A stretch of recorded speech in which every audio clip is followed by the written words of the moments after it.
Good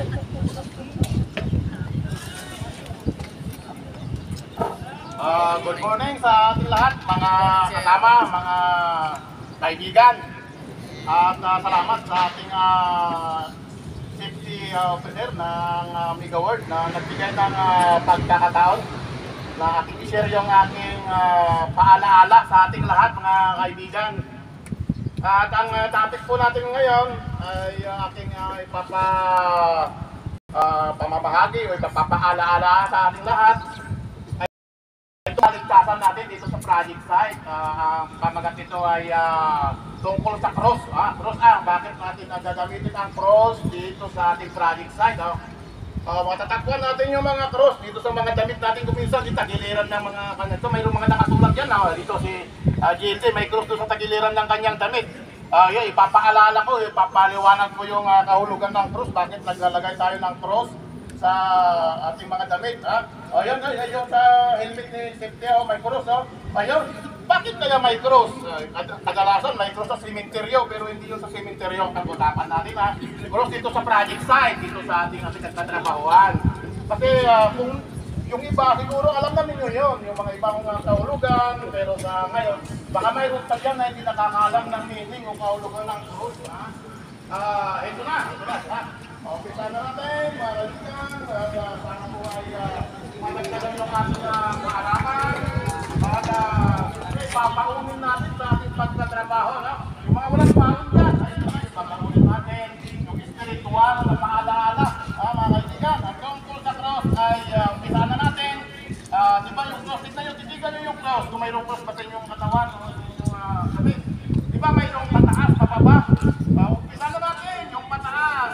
Ibig sabihin ko yung pataas, pagpasok natin dito sa project site ay nililistay na taas, no? Baka may malalagsak, malalagsak sa oras ng trabaho. Mga rin na pumapasok. Ay pag-iligit ito, pumasok ka doon. Hindi na taas, baka may malaglag na bangkala na, diba? Ano yan, kung may mababali yung gusto yan,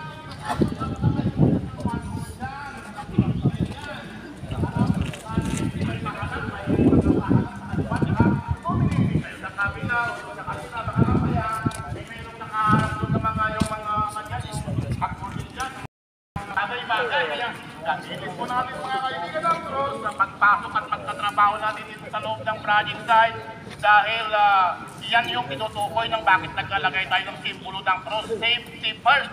Hindi yung basta-basta pumasok tayo sa labanan, sa gera, baka mamatulan tayo sa mamasapan, marastan tayo agad dyan. Kaya tignan natin yung ating kapaligiran mga kaibigan. Huwag tayong masyadong magmamadali dahil ang magmamadali ay siyempre kung minsan nakakalimot tayo dahil late na tayo at saka makikita na tayo before bang tanghali na tayo. Pero yung mga pagpasok natin mga kaibigan na kailangan naka-safety first tayo, yung ligtas tayo para sa ating pagpasok, buwang katawan natin at sa pag-uwi natin sa hapon ay buo pa rin yung katawan natin, walang galos, walang hiwa. Sino ba yung hindi pa nakakaranas ng hiwa dyan? Wala nang pinanganak. Sana hindi tayo manidisgrasya, kaya palagi natin papanalangin natin Panginoon Diyos ang pagkabay niya. Hindi lang yung palaging malakas tayo. Kailangan din yung spiritual na pagkabay ng ating Panginoon Diyos. Palagi na tayong papantayan at tayo. Hindi nga safety first. At siyempre samahan natin ang panalangin ng Panginoon Diyos. Pagpulasin na wala natin ng Panginoon Diyos ang lahat natin kasagurang ng pagkakapon. Upang sa ganun pagpasok natin ulit-ulit na ay tuloy-tuloy na tayong safety first. Kaya mga kaibigan, ating paliwanag tungkol sa cross, gamitin po natin mga kaibigan yun lang, simple lang yung ating paliwanag na sana ipapabunin natin sa araw-araw nating pagtatrabaho. Salamat